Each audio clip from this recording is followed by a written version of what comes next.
Quick question. Are you managing your trades or are you just letting them ride? Because today we're talking about trailing stops and more importantly, whether you're willing to do the extra work to actually improve your results or if you're looking for the easy way out. Hey guys, Akil Stokes here. Welcome back to another episode of the Trading Coach Podcast. It feels so good to be back again.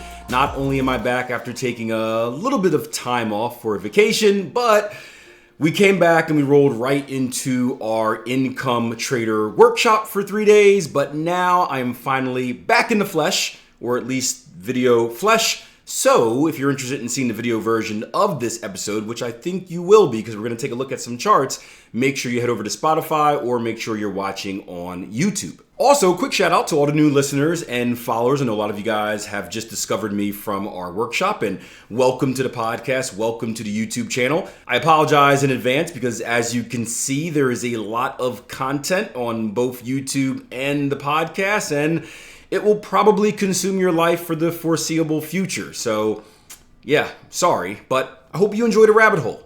Now, like most of my content, today's episode comes from a real conversation that I had with a real aspiring trader. So someone just like you guys, someone just like me at one point. And this trader has already gone through the process of backtesting a strategy, but he was now considering implementing a form of active trade management, trailing stops, into the equation, and he wanted to know something. He said, Akil, with this new idea, do I need to start my backtesting completely over from scratch, or can I just rely on the results and the data that I already have to make my decision? And before we get into the answer of that question, because I know what some of you guys are saying already, Akil, what is a trailing stop? So let's dig a little bit into that right now. Now, on day 2 of our workshop, I did a presentation about risk management. If you guys remember, we talked about risk management and money management, with risk management being tactics that you can use to protect your capital, money management being tactics that you can use to grow your capital, and how there's that nice little sweet spot in the middle that good traders take advantage of, where they're simultaneously, there we go, I got nervous before saying that, protecting their capital yet aggressively growing it at the same time. Now, there are many examples for both of these that I can think of. I'll give you guys a simple one from the risk management perspective, since that's what we're mainly talking about today. Position sizing, right? Using a proper position size is a form of risk management. It ensures that you don't risk too much on any individual trade. It ensures that you don't risk too much during any period of drawdown. Remember, the difference between good traders and struggling traders isn't that good traders always win and struggling traders always lose. No, both sides lose. Professional traders are just really good at managing those losses and surviving until the next hot streak, where the struggling traders typically go broke or jump ship during that struggling period and exit the room before that hot streak comes. Now, active trade management or trailing stops, I'm going to intertwine those two words together, that falls under that risk management category, because what you're trying to do is you are trying to protect capital and or lock in profits at the same time while a trade is in progress. And there are many different tactics to go about that. This isn't the time or the place to go over it, but I do want to share a few, or at least review kind of 3 main categories that you can use when it comes to the trailing of the stops. So for you guys watching the video version of this, we're going to head over to a chart. For you guys audio only, I'm going to try my best to explain what I'm talking about, but I'm looking at a chart right here, and we are going to use, what should we use, a bullish or a bearish example? Let's just use a bullish example for a trading opportunity. So we're looking at a chart that has gone from a bearish move and has put in a little bit of a pivot, meaning we've based off at the bottom and we started making our way up. So let's just say that our entry is going to be down here above this inside bar, right? This little doji thing right here is an inside bar. For you guys that attended the workshop, you should be able to read the clues. We have a high momentum bearish candle right there, and then we have another bearish candle, but because that wick is heavy to the downside, meaning there's a long wick to the downside, it does show us signs of bullish rejection. We then have this doji candle right here, which is more of a neutral candle. So a candle where it has, in this case, more wick to the downside, which is another good sign of buying pressure. It has wick to the upside as well and has a small body right in the middle. giving us signs of indecision, although this would be more of a bullish indecision. This is also called an inside bar, not to get too complicated, sorry, because it completes completely within the previous bar. And this would be a tactic of entry called an inside bar breakout, where you wait for price to break above the high of that candle, and then boom, you're in the trade. You didn't need to know any of that. I just got in a nerdy chart mode because I've been away for a while, but we're entering at the bottom of a move. So the first type of risk management tactic I want to talk about is going to be your simple profit or movement-based trailing stops. And that means that you are moving your stop loss each time price reaches a certain profit level or price reaches a certain price level. So we're going to put just a makeshift stop loss down here. It's going to be a white line, which will soon be red, and that's going to take advantage of our start. Now, or of our stop, excuse me. Now, it's very important to understand that this should be predetermined, meaning, we shouldn't be making these risk management or these active trade management decisions based off our feeling and our emotions, because we all do types of weird stuff. We all do types of weird stuff. We do all types of weird stuff. There we go. Words.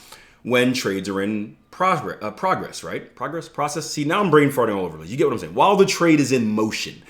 So if a trade is going in our favor and we get fearful that it may be going too far and it may reverse, that may cause us to prematurely move our stop. Or if a trade is going against us, we may do something else, right? So we want to have these ideas and these tactics predetermined, meaning it's in your rules, right? Rules-based trading. So an example of a profit-based or a movement-based type of stop, trailing stop, would be if price moves 10 pips in my favor or 20 pips in my favor, then I move stop loss up 5 pips, or then I move stop loss up to break even. So heading back to our chart, our entry is right here. Let's see where 10 pips would be, or what did I say, 20 pips? Let's go 20 pips. 20 pips would be about right here. I'm just pulling these numbers out of the air, guys. These aren't, don't actually do this, just kind of giving you examples. So once price action hit that level, then I would roll my stop loss from said point here back to break even or whatever your rule says. And then as it goes another 20 pips in my favor, when price action hits here, I then move it up like that. That's one way, or you can trail a certain amount of pips behind your current level, whatever like that. But pretty much the gist of it is that you are moving your stop loss once price goes a certain level, percentage, profit number in your favor.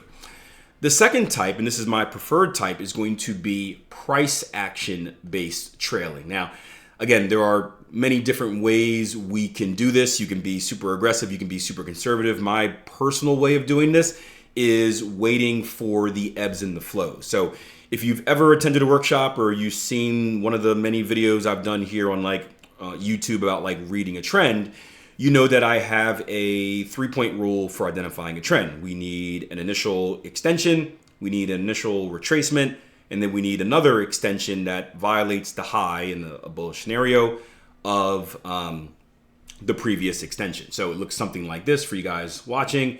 Extension, that's move 1. Pullback, that's move 2. And then once we violate the high of our previous extension right there, boom, this is when we have a confirmed trend. And at this point, when we have what we call a new structure high here, we know that this trend is valid unless,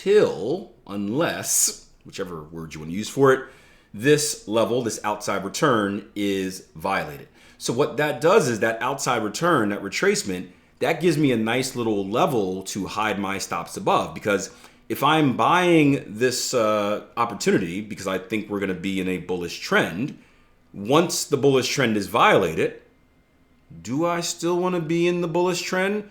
Probably not. So it makes for a perfect location to hide my stops.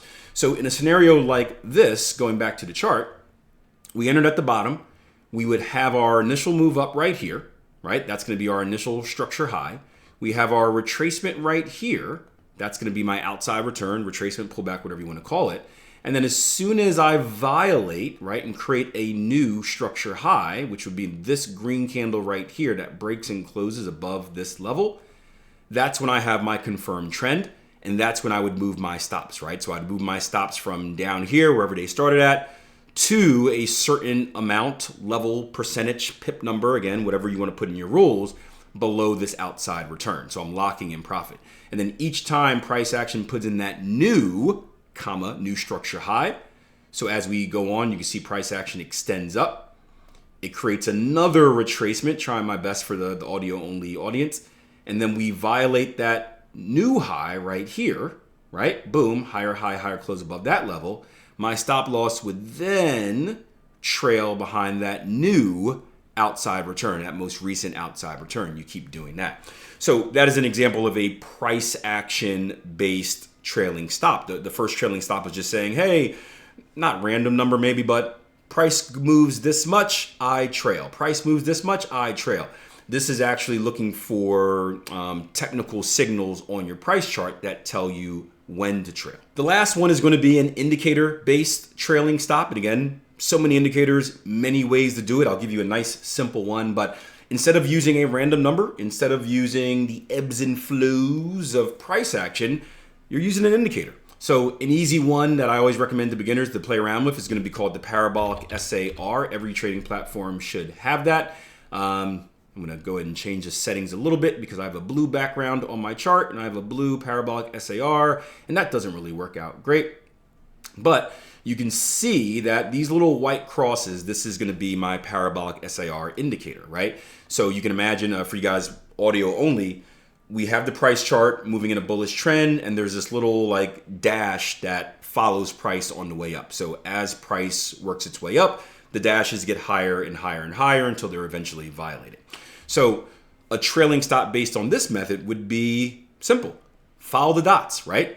As price action moves up, you just move that trail stop up with those dots. So as price action goes up, up, up, you follow it, follow it, follow it until you're eventually taken out. You can also kind of blend all three together where you only implement the parabolic SAR once price has moved to a certain level or after price has put in a new trend, right? Trading is your sandbox. You can do whatever the heck you want with it. What do people do with sandboxes? They play in them, I guess. You can jump in them. You can swim in them, bathe. I don't know. It's your sandbox. You can do whatever the hell you want in your sandbox. But those are the three main categories that I would start with if you're thinking about trailing stops. Now, back to the original question. If you are considering implementing a trailing stop strategy, do you, person out there, need to restart your backtesting from scratch? Or can you kind of go with the information that you have? Well, the answer is kind of a blend. No, you don't have to restart it from scratch, meaning you don't have to rip up your, it's a horrible rip.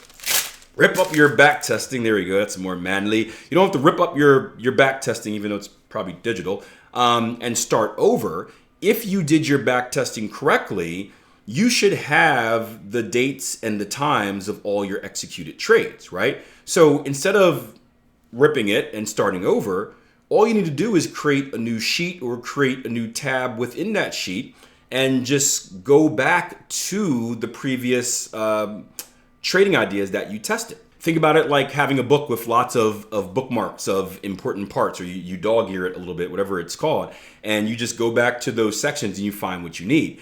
So you go back to your valid opportunities and then you test them and see what the result would be, track a new result obviously, but what the result would be if you implemented a trailing stop. Then what you can do, and this is why you don't want to rip up your first one, is, or not can do, what you should do is compare the two. You have your first results, which we always call a baseline test because that's the baseline of every other comparison you'll make.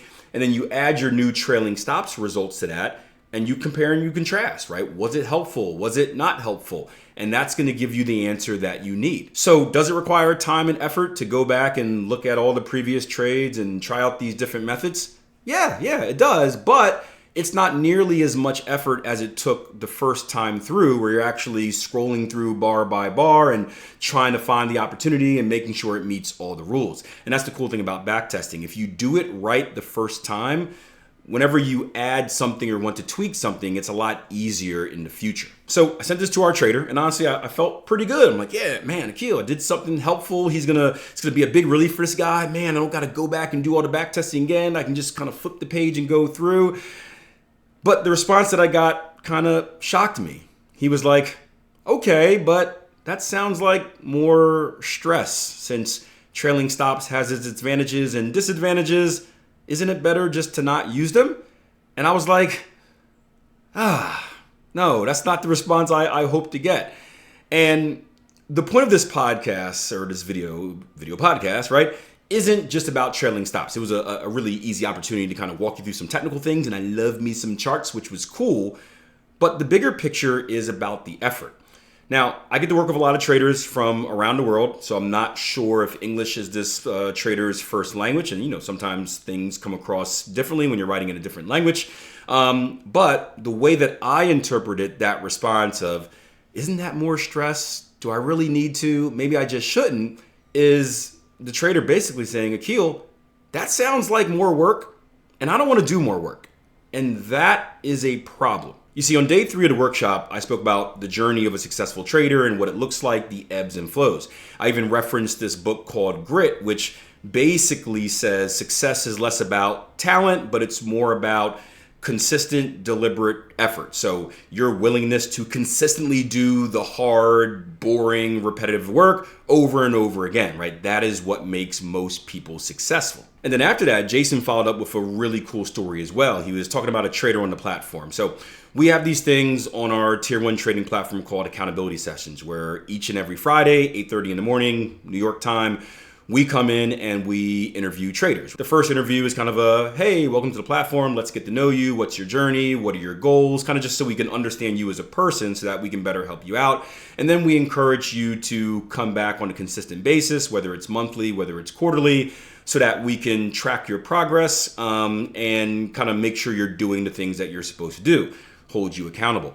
And Jason shared a story about one trader, I won't say his name obviously, who kept coming into these accountability sessions, which are good.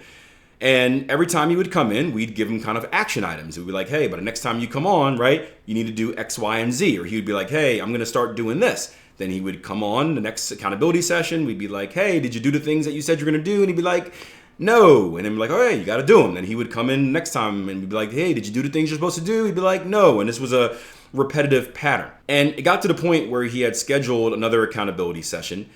He had apparently, I don't know for sure, because you'll hear why in a little bit, he had apparently not done the work.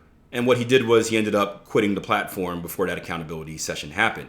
And it was a great example of, it was a bad example. I hate seeing traders do that, but it was a great example of a trader saying, hey, you know what? I see what type of work it needs to be, or I see what type of work I need to do in order to be successful, and I'm just not willing to do that. And then he went on and found something else. This is very similar, just one more quick story to the Xbox guy, because this is always a fun story, where I was speaking to someone about backtesting and the time it takes, and he was like, yeah, that seems like a lot of time. I don't really have a lot of time in my day. So we kind of broke down his schedule from when he wakes up to when he goes to bed, and we found little pockets of time. And I was like, hey, you got 2 hours right here you can use each and every day, and it doesn't sacrifice all the other stuff in your life like work and family. And he says, yeah, but that's my gaming time.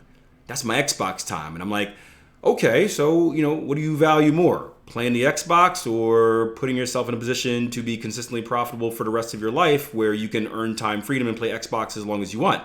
And he was like, yeah, I don't think I can give the Xbox time.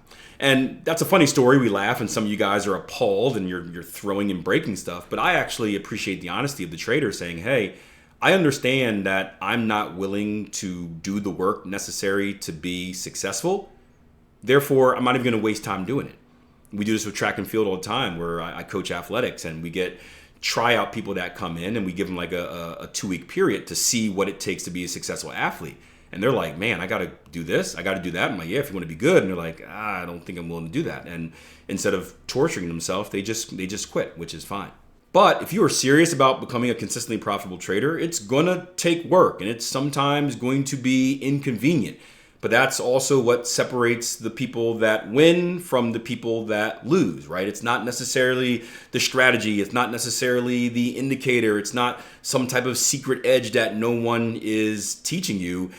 It is your grit. It is your ability to show up consistently, take deliberate actions, and ultimately execute. And no, trading is not easy. And no, it's certainly not something that you can shortcut your way through. But in my humble opinion, and I've been through all this and I complained all the way through it as well, If there is something that you can do that's going to potentially improve your edge, which means it's going to potentially improve your return on investment, I think you owe it to yourself to invest the time to actually test it, to explore it, to understand it. And even if it takes more work now, that work, that investment will pay off 10 times plus in the future. So here's the takeaway.